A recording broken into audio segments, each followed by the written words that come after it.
Bonsoir. Le président français Emmanuel Macron a reçu ce jeudi les chefs d'État guinéens et ivoiriens à Saint-Raphaël à l'occasion de la cérémonie marquant le 75e anniversaire du débarquement allié en Provence lors de la Seconde Guerre mondiale.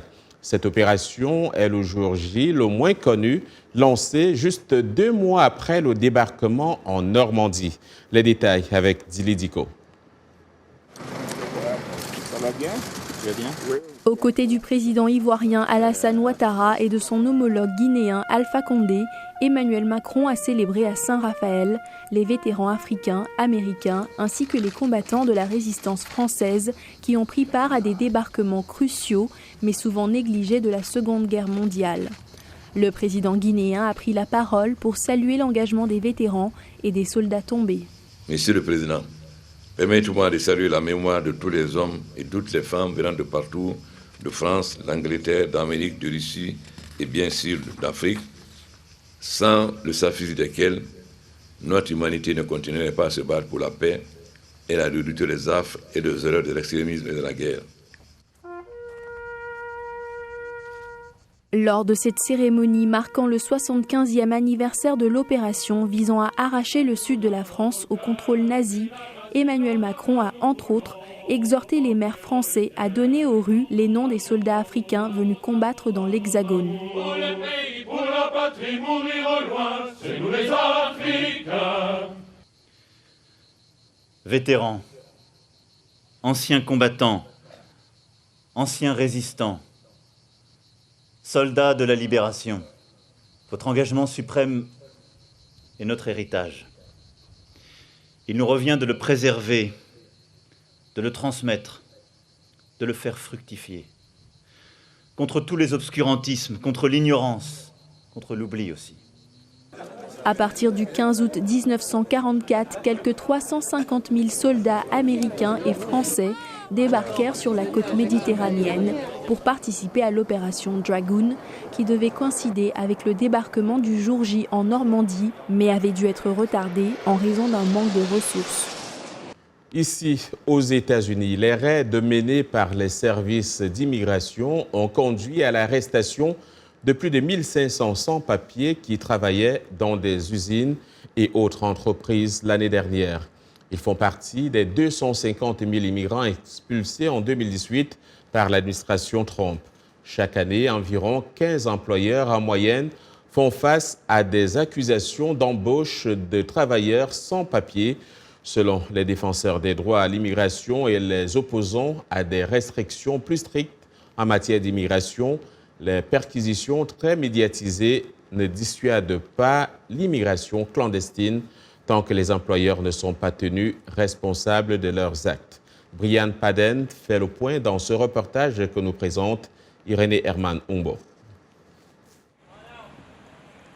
Des agents de l'immigration et des douanes américains ont récemment perquisitionné cette usine de traitement de produits agricoles dans l'État du Mississippi. Lors de leur perquisition, ils ont arrêté 680 étrangers sans papier qui travaillaient illégalement dans ces usines. Difficile cependant d'accuser leur employeur d'avoir enfreint les lois fédérales sur l'emploi illégal d'étrangers, car il est peu probable qu'ils savaient auparavant que leurs travailleurs se trouvaient illégalement dans le pays. Les sanctions pour l'embauche des sans-papiers vont de 100 à 10 000 $ et jusqu'à 6 mois d'emprisonnement pour plusieurs infractions. Selon les groupes anti-immigration, le manque d'application de la loi à l'encontre des propriétaires d'entreprises n'aide pas à combattre l'emploi des sans-papiers. Nous attaquons les membres, nous n'attaquons pas la racine du problème. De nombreuses entreprises utilisent le système E-Verify, un programme du gouvernement qui permet de vérifier le statut juridique des travailleurs. Mais le système ne semble pas parfait car les documents frauduleux ne sont souvent pas contestés, offrant aux employeurs la garantie légale de maintenir leur main-d'œuvre. Ma théorie numéro 1 sur E-Verify est que cela ne fonctionne pas. C'est la raison pour laquelle il est populaire. Parce que les politiciens peuvent paraître intransigeants en le soutenant, mais ils savent qu'il n'affectera pas l'économie locale. Les groupes de défense des droits des immigrants refusent cependant que les travailleurs sans papier soient traités comme des criminels. Ils souhaitent que l'immigration légale soit élargie pour remédier à la pénurie de main-d'œuvre aux États-Unis. Selon les opposants à l'immigration, la question d'une pénurie de main-d'œuvre est un prétexte pour certains propriétaires d'entreprises qui ne veulent pas payer un salaire décent à leurs employés, ce qui doit être pénalisé selon Kevin Lean. Cette façon de faire doit changer et pour ce faire, il faut sanctionner sévèrement, des sanctions allant même jusqu'à une peine de prison. Les critiques et les défenseurs de l'immigration estiment que les mesures en place ont été inefficaces, mais il n'y a toujours pas cependant de consensus sur la manière de réformer le système. 2019 marque le 400e anniversaire de l'arrivée en Amérique des premiers Africains réduits en esclavage. Ils sont arrivés dans la colonie anglaise de Virginie. Au Ghana, cet anniversaire a été surnommé l'année du retour et le pays accueille la diaspora africaine en lui facilitant l'obtention des visas. C'est l'occasion aussi d'organiser de nombreux événements pour faire découvrir leurs racines à ces expatriés. Et Chassaray s'est rendu à Accra pour les rencontrer. Le récit est de Blanche Sano. Je ne sais pas précisément de quelle partie de l'Afrique je suis originaire. J'ai toujours supposé que j'étais ouest-africain. Le Panafest, organisé tous les 2 ans au Ghana, célèbre l'idée du panafricanisme. Mais cette année, le festival prend un nouveau sens car le Ghana accueille des membres de la diaspora africaine dont beaucoup ne savent pas d'où sont venus leurs ancêtres. Pour moi, c'est le voyage de ma vie car je me suis toujours concentré sur le Ghana que je voulais visiter depuis longtemps. C'est formidable de renouer avec la famille, comme vous le voyez, et de rencontrer des gens du monde entier. Son Excellence, le président de la République du Ghana, Nana Akufo-Addo, a déclaré 2019 l'année du retour de tous les Afro-Américains et de tous les Africains de la diaspora. Quand je considère le panafricanisme, je vois surtout un concept d'unité. Gail Nikwa, qui est venu des États-Unis, dirige l'association afro-américaine du Ghana. Nous faisons tous partie de la race noire. Nous sommes tous africains, n'est-ce pas? Si vous êtes africain aux États-Unis, si vous êtes africain au Brésil, si vous êtes africain dans la Caraïbe, si le taux de mélanine est élevé dans votre peau, vous êtes africain. Nikwa a travaillé avec les Ghanéens et d'autres Américains vivant au Ghana pour organiser une année d'événements commémorant l'unité africaine sur le continent. De nombreux participants déclarent être agréablement surpris par la manière dont Accra a brisé les stéréotypes qu'ils avaient du continent africain. Il y a beaucoup de préjugés et de perceptions que les Afro-Américains et les Noirs d'Amérique ont de l'Afrique. Ils pensent que tout ressemble au Soudan ou à une jungle, alors que ce n'est pas le cas. En plus des événements qui se déroulent dans la capitale du Ghana, une grande partie de l'année du retour implique des visites à Cape Coast pour découvrir le célèbre château qui a servi de point de ravitaillement pendant le commerce transatlantique des esclaves. Sur place, un musée a été érigé pour raconter l'histoire et les conditions des Africains réduits en esclavage avant leur départ définitif du continent. Quand ils viennent, c'est comme un pèlerinage, parce que beaucoup d'entre eux ne viennent ici qu'une fois de leur vie. Donc cet endroit est vraiment important pour eux. Il y a beaucoup d'émotions. Cette sensation de pèlerinage est ressentie par de nombreux visiteurs. C'est incroyable de voir cela se produire à ce stade de l'histoire. Et pour moi, c'est comme le cercle complet des choses qui viennent là où tout a commencé. Je sens un fort sentiment d'appartenance ici. Autrefois au cœur de la traite négrière, le Ghana abrite probablement aujourd'hui la plus grande communauté d'Afro-Américains en Afrique de l'Ouest. Aujourd'hui, c'est jeudi et comme tous les jeudis, nous recevons notre collègue Mohamedou Oumfa. C'est pour parler de la santé. Mohamedou, bonsoir et bienvenue. Bonsoir, John, merci. Aujourd'hui, nous parlons de la rougeole qui, selon l'OMS, est en forte progression. Exactement, John. L'agence spécialisée des Nations Unies tire la sonnette d'alarme face à l'augmentation des cas de rougeole dans le monde. L'OMS a comparé les nouveaux cas de rougeole signalés entre janvier et juillet 2019, avec ceux répertoriés l'année dernière durant la même période. Alors l'OMS constate qu'il y a quasiment 3 fois plus de cas. Je vous propose, John, de voir les principales conclusions de ce rapport dans ce résumé que j'ai préparé pour vous. Entre janvier et juillet 2019, plus de 360 000 cas de rougeole ont été enregistrés dans le monde. C'est quasiment le triple du nombre de cas enregistrés en 2018 pendant la même période. L'an dernier, en effet, plus de 120 000 cas avaient été répertoriés au cours des 6 premiers mois de l'année. D'ailleurs, selon l'OMS, l'ampleur de l'épidémie serait bien plus importante. Seulement 1 cas sur 10 serait rapporté aux autorités compétentes. Quoi qu'il en soit, cette épidémie de rougeole a atteint des proportions historiques. L'OMS note qu'il s'agit des chiffres les plus élevés depuis 2006. Un record aussi aux États-Unis où les autorités ont recensé plus de 1000 cas, le plus grand nombre de cas annuels depuis 25 ans. En Europe, les chiffres ont doublé. L'OMS parle de 90 000 cas depuis janvier, un chiffre qui dépasse largement celui enregistré pour l'ensemble de l'année 2018. Les plus grands nombres de cas ont été enregistrés en République démocratique du Congo, à Madagascar et en Ukraine. Mais à Madagascar, le nombre de cas a considérablement diminué au cours des derniers mois à la suite des campagnes de vaccination d'urgence. D'autres flambées majeures sont en cours dans plusieurs pays, dont l'Angola, le Tchad, le Nigeria et les 2 Soudans. Merci Mohamedou pour cet élément qui nous permet donc d'avoir une vue globale sur la situation. Mais c'est quand même inquiétant parce que c'est une maladie qui n'a toujours pas de traitement spécifique. Oui, John, pas de traitement spécifique, mais il faut préciser 2 choses à ce propos.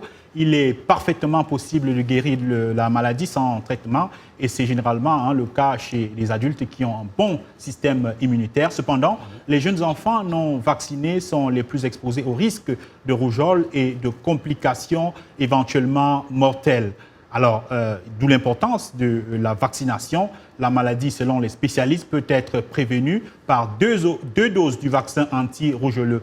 Une vaccination systématique des enfants jusqu'à l'âge de 9 mois associée à des campagnes de vaccination de masse dans les pays où les taux de mortalité sont élevés, sont les stratégies utilisées jusqu'à ce jour pour réduire le nombre de décès de la rougeole dans le monde. Et du coup, on est tenté de se demander pourquoi cette progression alors qu'il y a un vaccin. Oui, John. Eh bien, il faut dire qu'il y a une faible couverture vaccinale qui a été notée dans plusieurs pays.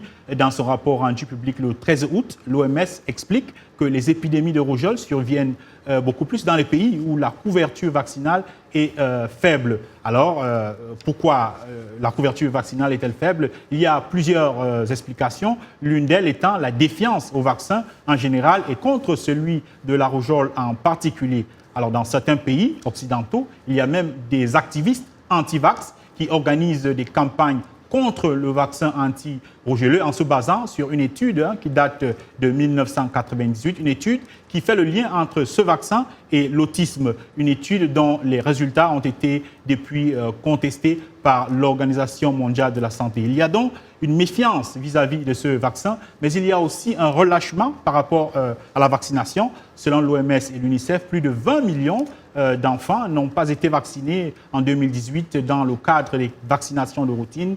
Et en outre, 23 pays dans le monde n'auraient toujours pas introduit la seconde dose de vaccin dans leurs programmes nationaux de vaccination. Enfin, il faut ajouter les problèmes structurels qui ne facilitent pas toujours la vaccination dans certains pays pauvres, des problèmes comme l'accès aux populations dans les zones reculées ou dans les zones de conflit, la conservation des vaccins et les défaillances dans le système de santé en général. Toutes choses donc qui ne permettent pas toujours de vacciner les enfants et qui participent à la propagation de la maladie. Merci Mohamedou, c'est un plaisir de toujours t'avoir sur ce plateau. On vous retrouve donc jeudi prochain. Voilà. Quand on ne se vaccine pas, il y a des risques de mourir. Alors allons en Afrique du Sud. Les morgues débordent sous l'afflux des cadavres qui ne sont jamais réclamés. La seule solution, essayer d'identifier les corps pour permettre aux familles éplorées de faire leur deuil. Salwa Jafari.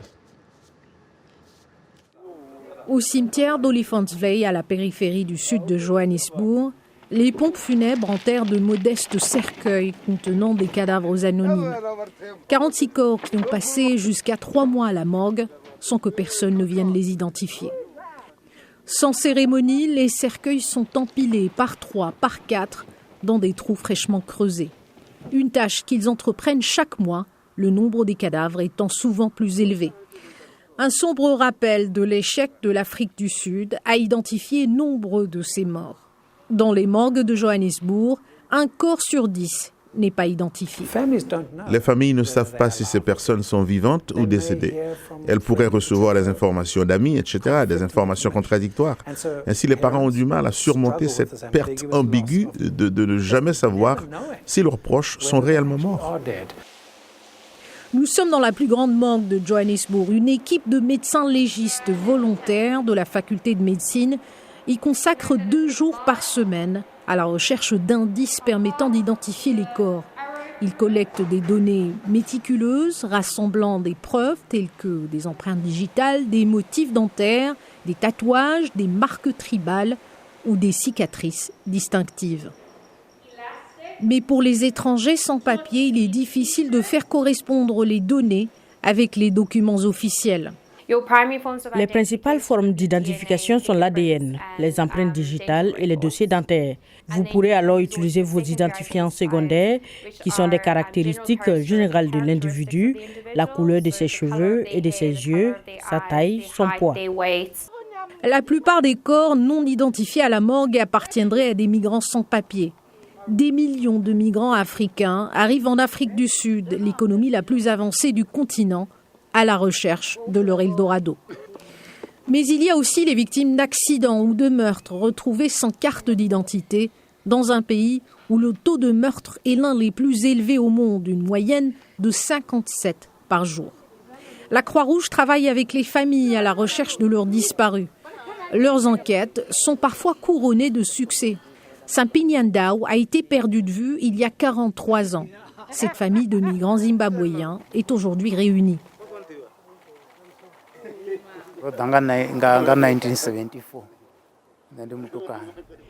Nous avons immigré ensemble en 1974. J'avais 14 ans. Puis en 1976, je suis rentré chez moi, laissant Sampi ici.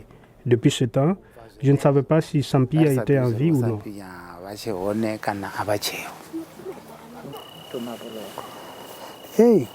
Ça fait longtemps, très très longtemps. Des retrouvailles douces amères puisque 2 de leurs proches sont encore sans trace.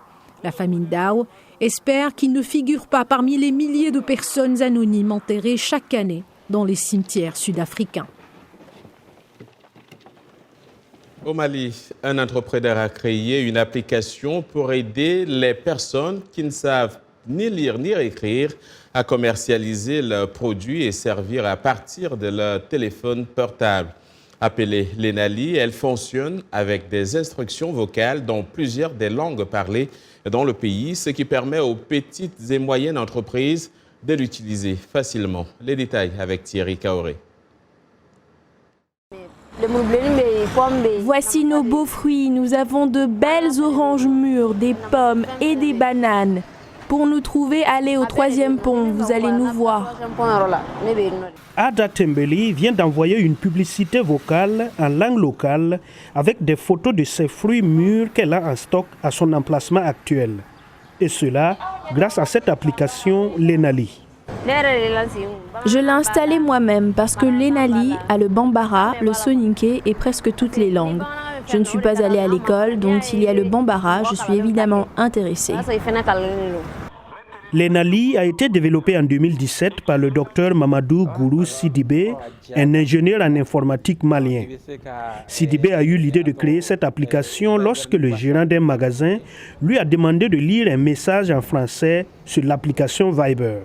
Il a alors quitté sa carrière dans les startups françaises pour travailler sur ce qu'il dit être le seul réseau vocal au monde disponible dans différentes langues d'Afrique de l'Ouest. Si on sait écrire, on met de façon écrite son profil, mais si on ne sait pas le faire, on le dit et puis l'application enregistre. Ensuite, on peut faire des publications vocales, des commentaires vocaux et vraiment tout peut se faire dans l'application sans jamais avoir besoin d'écrire un seul mot. La plupart des propriétaires de petites entreprises au Mali comptaient sur leurs amis, leur famille et le bouche à oreille pour vendre leurs produits. Désormais, ils peuvent aller plus loin et attirer un plus grand nombre de clients via l'application vocale et les réseaux de partage. Depuis que j'utilise l'Enali, vraiment mon chiffre d'affaires a augmenté à 5%. Maintenant, je peux faire une vente journalière à 20 motos comme ça. Mais avant, ça me faisait la peine de faire même 5 motos par jour. Selon les Nations Unies, 33% seulement des Maliens savent lire et écrire. L'Enali, qui se télécharge gratuitement, est déjà populaire auprès des jeunes et pourrait être une des solutions au problème de l'analphabétisme dans ce pays. Aujourd'hui, il compte plus de 73 500 utilisateurs. Merci L'Enali. Fin de ce journal. Demain est un autre jour. Bonsoir.